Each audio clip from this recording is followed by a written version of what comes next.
Salam dostlar, hər vaxtınız xeyir. Hikmət Hacıyevin Almaniyada Tural Sadıqlıya salam, vətənə xəyanət necə gedir deməsi, sonra yaxınlaşaraq əl görüşməsi, daha sonra həyatda ən çətin şey vətənə, dövlətə xəyanət etməkdir. O statusda yaşayan insanlara mənim yazığım gəlir deməsi, Turalın buna çox yumşaq cavab verməsi, vətənə sevgimiz sonsuzdur deməsi, sonradan ona təşəkkür etməsi, onu iqtidar komandasında mediaya ən yaxın adam adlandırması çox düşündürücüdür. Amma təkcə düşünməklə hər şeyi bilmək mümkün deyil. Gərək biraz yaşayaq və görək bunun sonrası nə olur.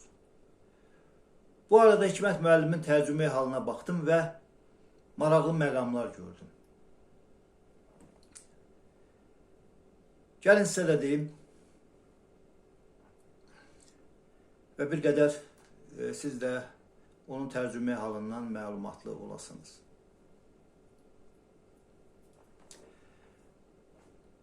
NATO'nun Müdafiə Kolleci, Təhlükəsizlik məsələlərinin tətbiqi üzrə George Marshall Mərkəzi və Belçikanın ULB Universitetinin magistr pilləsinin məzunudur.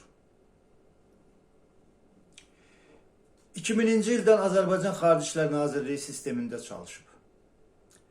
Müxtəlif illərdə Azərbaycanın NATO nümayəndəliyində, Azərbaycanın Küveytdəki səfirliyində işləyib.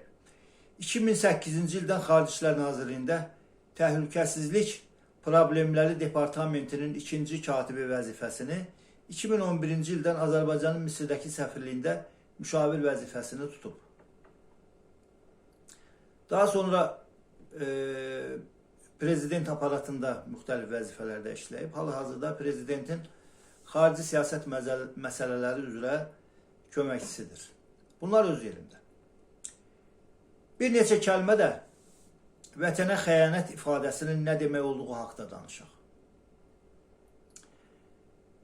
Vətənə xəyanət anlayışı həm hüquqi, həm də mənəvi siyasi məna daşıyır. Bu iki mənanı bir-birindən ayırmaq vacibdir. Hüquqi mənada vətənə xəyanət dedikdə, adətən vətəndaşın öz dövlətinin təhlükəsizliyinə qəsdən zərər vurması nəzərdə tutulur. Buraya məsələn müharibə zamanı düşmən tərəfə keçmək, ona kömək etmək, dövlət sirlərini xarici dövlətə vermək, yəni casusluq fəaliyyəti, xarici dövlətlə əməkdaşlıq edərək öz ölkəsinin müdafiəsinə və ya təhlükəsizliyinə zərər vurmaq kimi əməllər daxil ola bilər. Bu anlayışın dəqiq tərifi ölkələrin qanunvericiliyinə görə də dəyişir. Yəni bizdə Azərbaycanda hüquqi baxımdan bir cür, deyək ki, Almaniyada, nə bilim, İngiltərədə, Rusiyada başqa cür yanaşıla bilər. Mənəvi və siyasi mənada isə vətənə xəyanət daha geniş və mübahisəli anlayışdır. Müxtəlif insanlar bunun müxtəlif cür başa düşə bilərlər. Məsələn, bəziləri hesab edə bilər ki, ölkənin müstəqilliyinə qəsd etmək vətənə xəyanətdir. Şəxsi mənfəət naminə ölkənin maraqlarını qurban verməkdə. Eyni zamanda xarici qüvvələrin maraqlarını öz ölkəsinin maraqlarından üstün tutmaq da vətənə xəyanətdir. Bura müxtəlif məsələlərə aid etmək olar. Deyək ki, öz ölkəsinin maraqlarını, mənafelerini unudub, hansısa məsələlərdə deyək ki, hansısa xarici ölkələrə güzəşt edilməsi də və yaxud onlara burada nə bilim geniş şərait yaradılması da yeri gəlsə vətənə xəyanət kimi qiymətləndirilə bilər. Digərləri isə belə hesab edirlər ki, hakimiyyəti tənqid etmək, hökumətə müxalif olmaq və ya islahatlar tələb etmək öz-özlüyündə vətənə xəyanət deyil. Demokratik cəmiyyətlərdə bunlar qanuni siyasi fəaliyyət hesab olunur. Bu səbəbdən vətənə xəyanət ifadəsini işlədərkən emosional və siyasi qiymətləndirmə ilə hüquqi ittihamı qarışdırmaq olmaz. Hüquqi baxımdan bu konkret cinayət tərkibi olan bir anlayışdır. Siyasi müzakirələrdə isə çox vaxt fərqli baxışlardan asılı olaraq müxtəlif mənalarda işlədilir. Çoxları Hikmət Hacıyev ilə Tural Sadıqlı arasında baş tutan bu ayaqüstü dialoqu düşmənçiliyin, ədavətin aradan qaldırılması istiqamətində ilk addım kimi şərh edirlər. Əlbəttə, istənilən dialoq dalaşmaqdan, söyüşməkdən yaxşıdır və mən də hər zaman bu mübarizə üsulunu bəyənməmiş hesab etmişəm ki, radikallıq, təhqir, söyüş, o cümlədən təqib və həbslər yaxşı heç nəyə gətirib çıxarmayacaq. Ancaq fərqli düşünən insanlar, fərqli mövqedə olan tərəflər arasında dialoq ortaq məxrəcə gəlmək üçün olmalıdır. Yəni, tutaq ki, mən söyüş və təhqiri dayandıracam, sən də məni normal tənqidə görə təqib və həbs etməyəcəksən. Mən xaricdən pul almayacam, sən də ölkə daxilində mənim öz qanuni fəaliyyətim sayəsində işsiz, ac qalmamağım üçün şərait yaradacaqsan. Mənim açığı dünənki dialoqun məzmunundan o qədər də xoşum gəlmədi. Hikmət Hacıyevin ittihamı açığı çox ağır idi və Tural Sadıqlı bunun müəyyən mənasında dırnaq arasında yedi. Hikmət Hacıyev dedi, vətənə xəyanət davam edir, yəni daha doğrusu ironiyadan soruşdu ki, vətənə xəyanət davam edir. Tural Sadıqlı da cavab verdi ki, vətənə sevgimiz sonsuzdur. Bu sözlərdən sonra Hikmət Hacıyev Tural Sadıqlıya yaxınlaşıb əl tutuşdu və fikrini həmin məzmunda davam etdirdi. Ola bilər ki, Hikmət müəllim siyasi konjunktura xatirinə belə danışdı və başqa cür danışa da bilməzdi. Amma hər halda bu ritorikanı eşitmək o qədər də xoş deyildi. Çox ağır ittiham idi. Xaricdəki blogerləri, təhqirçiləri, söyüşçüləri dəfələrlə mən də tənqid etmişəm. Xaricilərdən, Avropadan, Amerikadan mədəd ummalı olmadıqlarını yazmışam. Negativlərə qarşı mübarizədə dürüst davranmağı, kirli işlərdən və pullardan uzaq durmağı məsləhət bilmişəm. Eyni zamanda fikirlərini etik çərçivədə ifadə etmələrini tövsiyə etmişəm. Amma daxili resurslar hesabına müstəqil fəaliyyət göstərməyə, yeri gələndə kimisə nəyisə tənqid etməyə şərait olmadığını da dəfələrlə yazmışam. Elə özümdən götürüm. Heç vaxt radikallıq etməmişəm. Çalışmışam düzə düz, əyriyə də əyri deyim. Nə bir mənalı olaraq müxalifəti müdafiə etmişəm, nə də iqtidarı. Qırmızı xətti heç vaxt keçməmişəm. Amma yeri gələndə hər ikisinin haqlı və nahaq saydığım hərəkətləri haqqında yazmış danışmışam. Bəs nəticə nədir? Nəticə odur ki, məni işdən çıxardıblar. İşsiz və çörəksiz qoyublar. Bunun siyasi qərar olduğuna adım kimi əminəm. Etik çərçivədə, hətta çox zaman dolayısıyla etdiyim tənqidlər aqressiv qarşılanıb. Ora-bura çəkilmiş təzyiqə məruz qalmışam. Hansısa trollar üzərimə yönləndirilib. Təhqir olunmuşam. Mənə hədə qorxu gəlinib. Gecə yarısı görüşə dəvət olunmuşam. Getmədikdə mənə ağıllı ol, özünü yığışdır kimi mesajlar verilib. Gənc yapçılar adımı Wikipediyadan çıxardıblar. Nə var zarafata yazmışdım ki, iş üçün harasa CV göndərməyimə ehtiyac yoxdur. Wikipediyanı açıb oxuya bilərlər. Buna bənzər və daha aqressiv münasibətlər haqqında konkret faktlara əsaslanan paylaşımlar etmişəm. Bilmirəm, hansısa tədbir görülüb ya yox. Görülübsə də mənim xəbərim yoxdur. Əgər bu yaxınlarda Tural Sadıqlı da vaxtilə daha radikal mövqedə olan Fazil Mustafaya, Rauf Arifoğluna, Aynur Camal qızına, Mirşahin Ağayevə çevriləcəksə, yaxud Razi Nurullayev, İqbal Ağazadə, Qüdrət Həsənquliyev kimi gözdən pərdə asan psevdo-müxalifət olacaqsa, Ləman Ələşrəf qızı, Səidə Bəkir qızı, nə bilim, Afət Telman qızı, Kamran Həsənli kimi, Kamran Həsənli və bir çox digərləri kimi tənqidçi media rolunu oynayacaqlarsa, bunun imicini yaratmağa çalışacaqlarsa, bu artıq ortaq məxrəc olmayacaq. Sadəcə nəyinsə müqabilində bir mövqedən digər mövqeyə tullanmaq olacaq. Burada bir məsələnin də ciddi rol oynadığını görürəm. Radikallar və söyüşçülər Qərbin artıq onlara arxa durmaq istəmədiyinə əmin olmağa başlayıblar. Onlar Avropadan daha çoxunu istədilər. Yəni, dostlarımızı həbsdən buraxdır, özümüzü hakimiyyətə şərik elə, hakimiyyətə bizimlə hesablaşması üçün təzyiqlər et və s.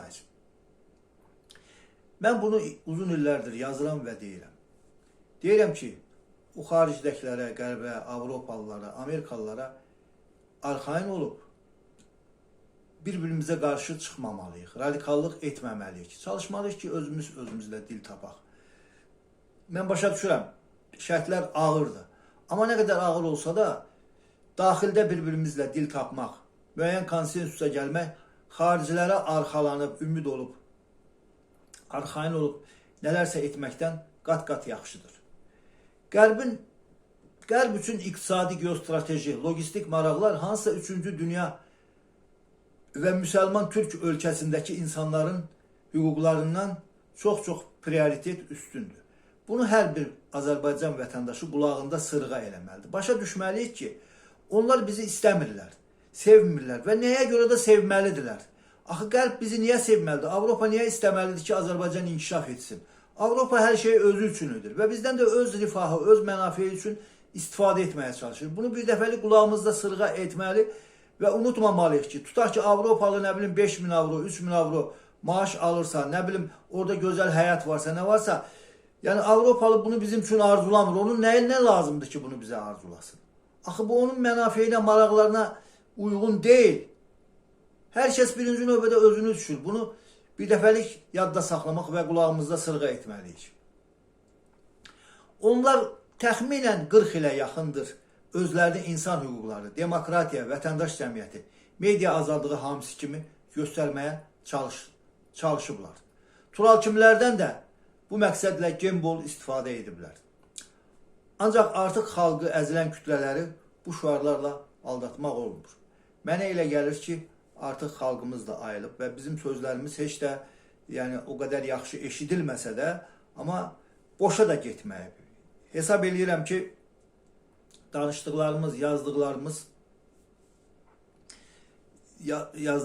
insanlara müəyyən təsirini göstərib və onlar zaman-zaman müəyyən hadisələrlə qarşılaşdıqca, reallığı gördükcə, dərk etdikcə bizim sözlərimizi də xatırlayırlar. Avropanın artıq resursları tükənib, limit dolub və yalan artıq əvvəlki tək effekt vermir. Artıq turallar, qabillər, sevinclər, qənimətlər işə yaramır. Odur ki, onlara deyiblər ki, gedin özünüz, öz hökumətinizlə, öz iqtidarınızla, öz millətinizlə dil tapın. Təbii ki, özümüz dil tapmalıyıq. Amma təməl prinsiplərdən vaz keçməmək şərti ilə. Çünki elə şeylər var ki, biz onları kimsədən öyrənməmişik və kiminsə diktəsi ilə tələb etmirik. Ədalət, düzgünlük, halallıq, qarşılıqlı hörmət, tərbiyə, əxlaq, namus, qeyrət bizim təməl prinsiplərimizdir. Onlar çoxlarımızın qanında, fitrətində, yaradılışındadır. Amma elə adamlar da var ki, məsələn, idarə etmədə rüşvət və korrupsiyanı, dedovşina prinsipini, yaltaqlığı, dostbazlığı, qohumbazlığı, aşnabazlığı alternativsiz sayırlar. Deyirlər, dünya belə gəlib, belə də gedəcək. Ən müqəddəs dəyərləri satır, təhsildən, səhiyyədən, mədəniyyətdən, dindən, ədəbiyyatdan, kitabdan, ailə dəyərlərindən, əxlaq və mənəviyyatdan əyri yollarla pul qazanırlar. Bir sözlə, hər şeyin alverini edirlər. Bu hakimiyyətdə və müxalifətdə elə adamlar var ki, dövlət büdcəsini, xalqı talamaq onların amalıdır. Var dövlət sərvət toplamaq üçün hər yola getməyə hazırdırlar və gedirlər. Belə adamlarla necə dil tapmaq olar? Burada bir yol var. Ya sən onların tərəfinə keçməlisən, ya da onlar düz yola gəlməlidirlər. Bu isə o qədər də asan məsələ deyil. Fəqət hər necə olsa da dil tapmalıyıq. Düşünürəm ki, həyat və Tanrı özü bizi buna vadar edəcək. Hər şeyin öz vaxtı var. Tural Sadıqlı əlbəttə tənqid olunası adamdır. Amma etiraf edək ki, o nə Qabil, nə Mirzəli, nə Mehman, nə də Əli Oğuz deyil. Onlardan xeyli tərbiyəli və əxlaqlı bir insandır. o əsasən tənqid edir. Bəzən hakimiyyətin ünvanına təhqirlər söyləsə də, söyüş söymür. Ancaq gərək heç təhqir də etməsin. Ən azından ona görə ki, bunun heç bir faydası yoxdur. Amma hazırda çoxlarının müzakirə etdiyi məlum epizodda biz nə gördük? Nazir Ceyhun Bayramov başda olmaqla Turalı görən hakimiyyət nümayəndələrinin sifətində dəhşətli bir ifadə yarandı. Aman Allah, elə bil cinə dəmir göstərdilər. Yəni bu adam niyə buradadır? Bunu bura kim buraxıb? Mənə görə yalnız hansısa terror təşkilatının üzvünə, uşaqları və qocaları qətlə yetirmiş daşnaq terrorçusuna belə baxmaq olar. Başqa kiməsə bu cür baxa biləcəyimi təsəvvür belə etmirəm. Hətta məni 2 ilə yaxındır işsiz qoyan, buna fitva verən adamlara da, baxmayaraq ki, onlara olan qəzəbim hələ də soymayıb. Təkcə Hikmət Hacıyev özünü itirmədi. Gülümsəyərək Turalı özünə məxsus şəkildə salamladı və vəziyyəti xilas etdi.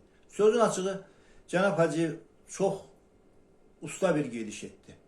Vətənə xəyanət necə gedir şəklində zarafat edərək həm yanındakilərin könlünü aldı, onları rahatlatdı, həm də qarşı tərəfə jest etdi.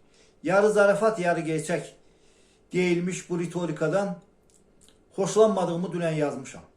Amma siyasətdə hər şeyi hamının xoşuna gələcək formada ifadə etmək olmur. Həm də hər situasiyanın öz hökmü, öz tələbləri var. Bəlkə də bu səhnə əvvəlcədən planlaşdırılmış, düzülüb qoşulmuşdu. Hikmət müəllim də, Tural bəy də bu görüşə hazırlaşmışdılar. Bunu deməyə Turalın yumşaq cavabı, sonradan Cənab Hacıyevin müəyyən mənada hərfləməsi, hakimiyyət komandasında mediaya, tənqidi fikrə daha dözümlü yanaşan yeganə şəxs olduğunu söyləməsi də əsas verir. Sözümün canı nədir? İşsiz qalmağıma, bu haqda hər gün yazmağıma baxmayaraq, ölkədə demək olar ki, heç kəs buna reaksiya vermir. Mənə yazanların, hətta salam verənlərin sayı xeyli dərəcədə azalıb. Yazılarımı saytlarında dərc edən dostlarım belə adımı dəftərdən siliblər. Hələ işlədiyim vaxtlarda bir saytın açılışı ilə bağlı bir tədbirə dəvət olunmuşdum. Xeyli jurnalist və siyasətçi gəlmişdi. Aralarında məni tanıyan və mənim tanıdığım adamlar da vardı. İnanırsınızmı? Heç kəs mənə yaxın gəlmədi. Bircə nəfərlə ötəri salamlaşdıq. Qalanlar mənə dünən hakimiyyət təmsilçiləri Tural Sadıqlıya baxan kimi baxır. Salam əleykimiz olanlar da özlərini görməməzliyə vururdular. Nə var müəyyən məsələlərə fərqli baxır. Yeri gələndə həm müxalifəti, həm iqtidarı tənqid edir. Prinsipial davranıram. Məsələn, siyasi məhbus mövzusunda heç bir tərəflə tam razı deyiləm. Buna görə hamısı mənə yan-yan baxır. Halbuki bunu müzakirə etmək olar, irad da bildirə bilərlər. Amma sadəcə kinli baxışlara qonaq edirlər. Onların arasında elə o vaxtda, bugün də hüquq, haqq, ədalətdən, düzlükdən, təmizlikdən dəm vuranlar, bir ara mənimlə münasibət qurmaq üçün əldən ayaqdan gedənlər də vardı. Nəysə, bu barədə çox danışmaq istəmirəm. Bəli, Hikmət Hacıyevin addımı ikibaşlı ritorikasına rəğmən müqayisəli götürdükdə irəliyə doğru kiçik bir addımdır. Hətta bu addım hakimiyyətdə ən yüksək səviyyədə razılaşdırılsa belə, bu rolun ona həvalə olunması da təsadüfi deyil. Əvvəla prezidentin xarici məsələlər üzrə köməkçisi olsa da, deyilənlərə görə medianı o kurasiya edir. Baxmayaraq ki, prezident aparatının qəbul şöbəsində özümün media təmsilçisi kimi təqdim edib. Həqiqətən də son iş yerim xəbər saytı olmuşdu. Özümü ona media təmsilçisi kimi təqdim edib, onun qəbuluna düşmək istəyəndə məni sadəcə buraxmadılar. Başa düşdüm ki, bu təsadüfi deyil. Hökmən yuxarıdan tapşırıq var. İndi bu tapşırığı Hikmət müəllim özümü verib, başqaları mı verib, onu dəqiq deyə bilmərəm. İkincisi də bayaq dediyim kimi, Cənab Hacıyev NATO məktəbində oxuyub, digər qəlb ölkələri və institutları ilə əməkdaşlıq edib, xarici ölkələrdə səfirliklərdə işləyib, qlobal siyasətin prinsiplərini öyrənib. Yəqin başa düşür ki, belə olmamalıdır. Avropa ilə əməkdaşlıq ediriksə, onların standartlarına yaxınlaşmalı. Heç kəsə dəvən albəndə baxan kimi baxmamalı. Hamı ilə söhbətə, polemikaya, əməkdaşlığa hazır olmalı. İctimai rəy və ictimai fəalları nəzərə almalıyıq. Bütün dünya bu yolla gedir. Getməyənlər də bunu öyrənmək zorundadırlar. Elə etməliyik ki, Azərbaycanlılar bir-birinə normal baxa, yaxınlaşıb söhbət edə, dərdləşə, müzakirə apara, açıq danışa bilsinlər. Ölkədəki bu xof mühiti, onun iqtisadi, siyasi, mənəvi əsasları aradan qaldırılmalıdır. Diqqətinizə görə təşəkkür edirəm. Sağ olun.